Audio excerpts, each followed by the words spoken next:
A Cantiamo Napoli non solo cantanti, ma anche bravi presentatori.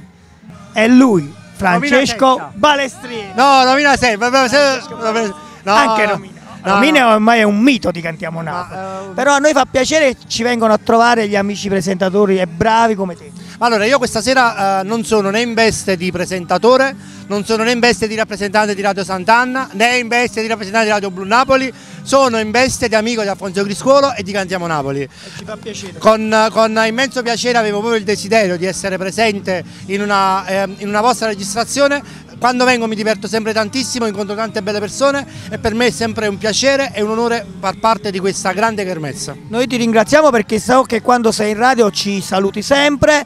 Ti ringrazio da manager e da papà di Enzo perché so che lo apprezzi e lo stimo tantissimo. E ti ringrazio. E poi so che a te piace tanto fare una cosina. Una cosa insieme a noi, certo. Quella che noi facciamo sempre alla fine di ogni registrazione, certo. E cioè Cantiamo Napoli!